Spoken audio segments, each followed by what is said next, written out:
Hello, this is Hi Bob Warbob, and let's play some Ultimate General Civil War. Hello, and welcome back. I have done a couple takes of this, and man, I just am having the hardest time making concrete decisions. So we are on the camp for distress call. I've already bought, you guys saw at the end of the last video, I bought the 20 Springfields. Not much money in that. That's fine.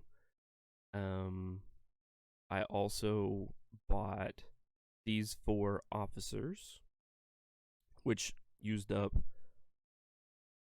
probably too much money. I was looking to get this colonel here for free, basically, and I think that that was a mistake. I should not have done that. Not free, but just another colonel, a base colonel. I think that I probably should have gone with maybe, obviously it would just be this less, like 2,000 less there. That might make a difference a little bit. The first thing we're going to do is we're going to go ahead and go over and grab one of these base brigadier generals. We're going to put him there and put him in charge of the corps with the infantry, with the experience gain, because that is what is important right now. We are going to put our general in charge of one of our units. So now comes down to the hard decision part. We want to get John Gibbon because he's going to be our way of getting a major general fast. So we'll be able to get him to major general in this battle, and then probably a little bit after, maybe the next battle after First Bull Run, we'll be able to get our general up to lieutenant general, which would be good. So the big question, there's kind of a couple different questions here. So we could buy Springfields and pretty much use up all the men that we have there.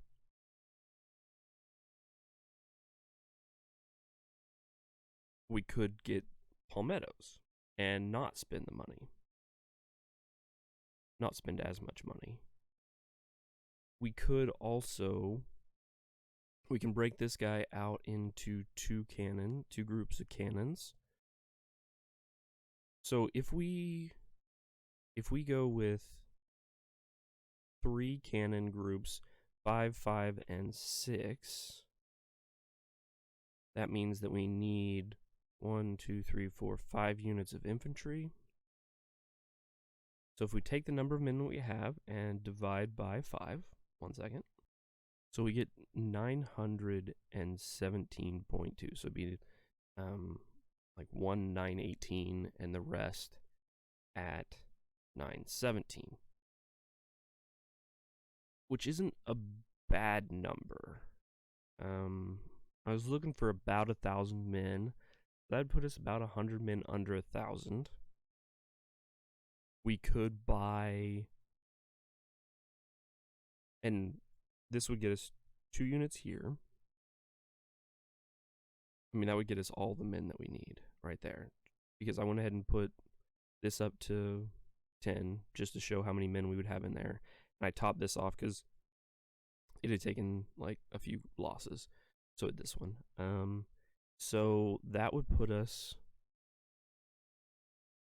at needing. So if I decide to make a Lorenz unit, gotta downsize the number of men in here. Be able to switch over. Okay. So if I go with a Lorenz unit at like 900, that'll use up the majority of our money there. And then we could go ahead and sell off some of the like skirmisher weapons. That'll make us 5 grand there. That 5 grand will probably be enough. Go ahead and get another 500 of these that we'll need. Go ahead and no, we'll need 625 approximately. We'll need a little bit more money than what we have, and that would leave us with 0 supply at that point. So that doesn't seem like a very good solution. The other option is to buy palmettos. So if we bought palmettos, that would give us 2 grand of them, and we wouldn't have to spend any money on rifles or guns at all this time. And we could put that off until the next, after the next battle, and just use palmettos and Springfields for now. This is basically the problem I'm having is like how to spend what little money we have. I spent a lot of it on officers already. I don't know exactly how I feel about it. The only saving 2 grand doesn't seem all that good. What I really would have rather had is been able to buy like 4 colonels instead of having to buy 3 brigadier generals and a colonel. If I could have bought like 4 no-bar colonels for 2 grand each, that would be perfect right now, because no-bar colonels would be good enough, but yet at the same time, it wouldn't cost me 5 grand each, because brigadier generals cost 5 grand and colonels cost 2 grand. Like, that is a huge difference in cost. It's almost worth saving at the end of a battle, and then you exit out of the game and you reload it a couple times to see if you can get better leaders. Like, not better leaders, actually worse leaders, but that you can buy for an affordable price, because it's just too expensive to buy that many brigadier generals. But I need all the good generals that I can get so I can continue to have 1-star units. So these won't make me much money, and we're going to want them really soon. After after First Bull Run, we actually get a run of 1855s and Harper's Ferries that we'll be buying up as many as we can.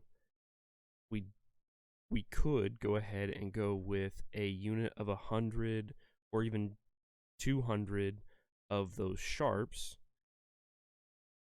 as one of our units.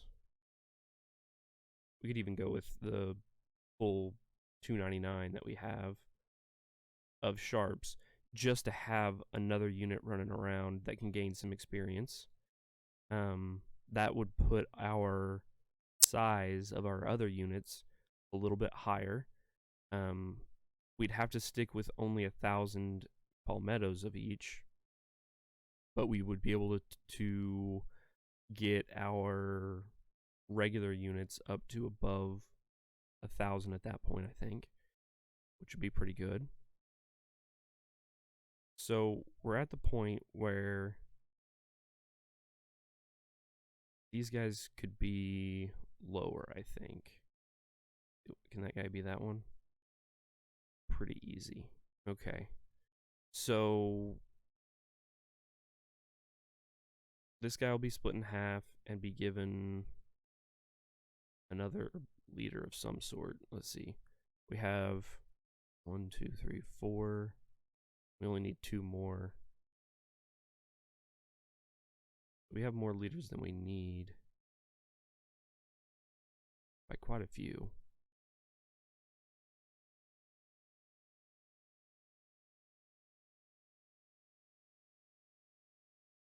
Okay, so at this point, we have to make the decision. Do we buy Lorenz's because even if we buy Lorenz's, I think we still need the Palmettos. And that's the biggest problem here, is that if I could get away with not having to buy the Palmettos, that would be better. I mean, not having to get the Palmettos here. Not because they aren't good. I mean, they aren't, but not because they won't get the job done now, but because having that extra points on the other side means that I'll be able to get better guns then. And those guns will be much better than these. So when you put that all together, here's what you get. So we have 100 of the 1855s. We sold all the rest from the armory. That then gave us enough money. It gave us about 3,500. We used 500 of that to help buy the rest of the Lorenz's. Then we used the Palmettos for 2 units and the Springfields for the last unit. Now, I could go with like 2 units of, what would that be? Almost 800 for the Springfields, or go with like an 800 man unit here and then get like 2 900s and an 800 and then 2 1000s. I just like the ease of using this unit here. And I don't like going under 1,000 men in a unit if I don't have to. I could also go with like 2 500 man units just to like hide, and then use the last 500 men between these.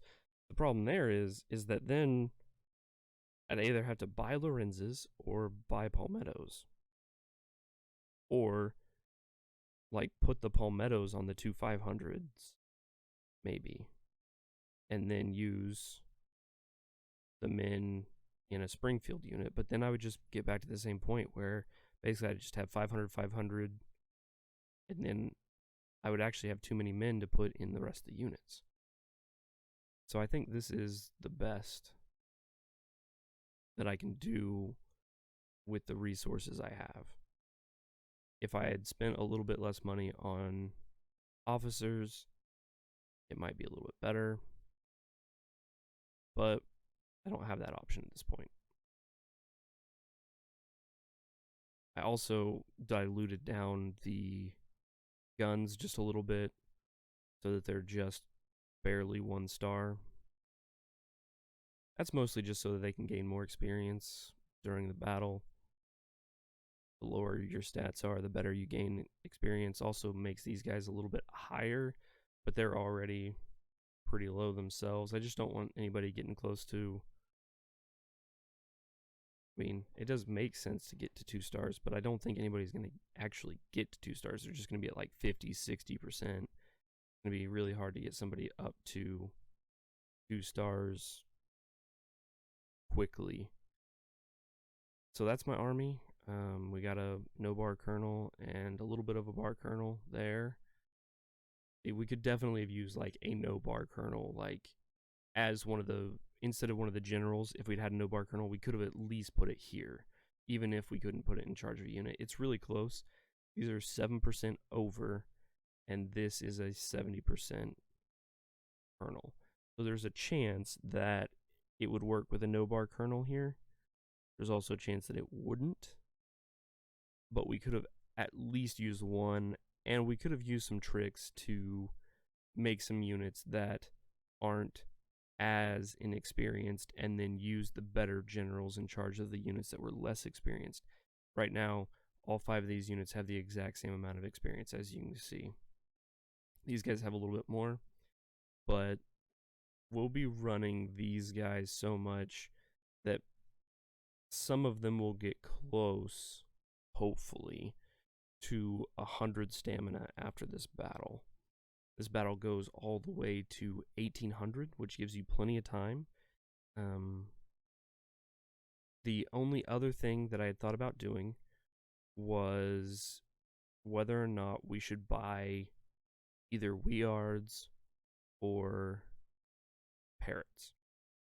And the reason for this is just it's really hard to counter battery with ordnance guns because at their max range they do no damage. The weirds do 15% at max range. They don't do as good a damage range, but that 15% is way better, and they have an extra 100 range, which means you can get in that sweet spot easier than what you could with a lot of these others. I think they have 6-pound fields and 12 howitzers in this battle. So they've got, we've got 200 range on them, but even in that really long range, we just don't do good damage. And I think the weirds might be able to do a little bit better. I haven't tested it. That damage is pretty low, but with a 300 range on them at least, we should be able to get into a better, more into that long range spot where you're getting 21%. Whereas this one, even in the long range, you're only getting 5%. So 5% of 100, just using a random number. Well, let's use a number that's actually kind of this. It can range from 60 to 8, and this one can range from 20 to 6. So if we max rolled a 20 and a 60, so this would be 3 times the damage that the weird can do. But the multiplier here is instead of 3 times, it's 15 times bigger at max range and still 4 times bigger at long range, which means the weird will pretty much always do more damage, and also you're much more likely to roll a 20 on the weird than you are to roll a 60 on the 10-pound ordnance because your range is much bigger. So they're likely to roll a 30 approximately, very approximately. That would be if it was 1 to 60, they'd be rolling a 30. 8 to 60, maybe they'll roll a 35. Whereas this one is very likely to roll a 15, 13, 12. 12 would be its midpoint. So that 12 and that 35, that's about 1/3 still. So it's still pretty applicable. It's pretty applicable at that point that you still have 15 times damage at max range, an extra 100 range. The fire rate is slightly slower, so it seems like the ammo cost is lower. I mean, in all reality, I don't even see. Maybe at the medium range, then it outdoes the weird. Maybe. Because that 28 and it's 9. 9 times 3 would be 27. So it pretty much just levels off at that point to equal. It just equalizes at that point. And then once you get to the short range, then obviously it surpasses it. But you have to also keep in mind that its ranges are also pushed out by a bit each time by the fact that it has an effective range that's longer. And its ammo cost is lower, which means you can fire it more from whatever supply you have. So it's extremely tempting to pick up 4 of these, which I could do if I dropped to having no supply and like 800 Lorenzes. Or I could even forgo doing the Lorenzes this time and just pick up the weirds wireds. Heard people call them wireds or weards or wired. I don't know. However you say that. I don't know why I call it weard. Probably wrong.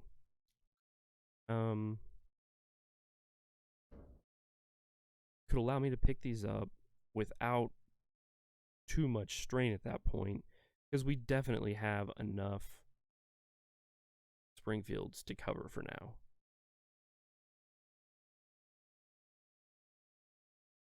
It's now looking really tempting to just do that, because that would be this unit right here.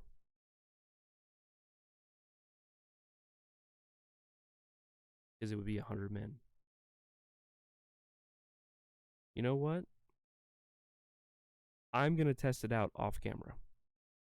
And when we come back, you'll get my recommendation on whether or not weards are worth it. Also, I could just go ahead and sell off 6 of the 6-pounder fields, because I could make this one a 4, make this one, and then sell off the 6 here. I'm probably not going to be using 6-pounder fields. So I'll try out a couple things, and you guys will get to see the benefits and the drawbacks in the next video.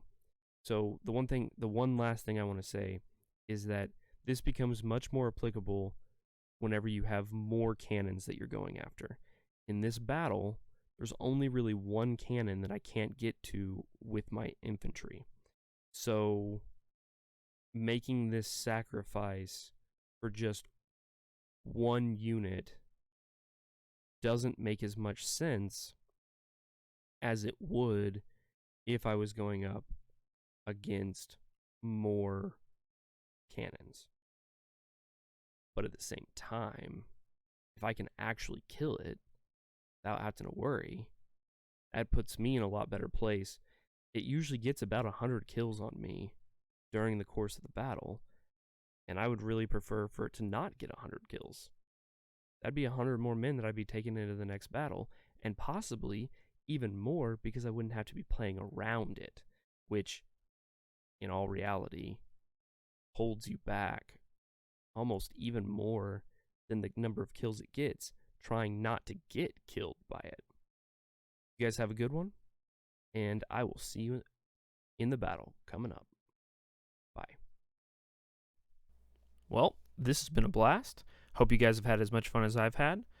I'll see you again in the next episode. You guys have a good one,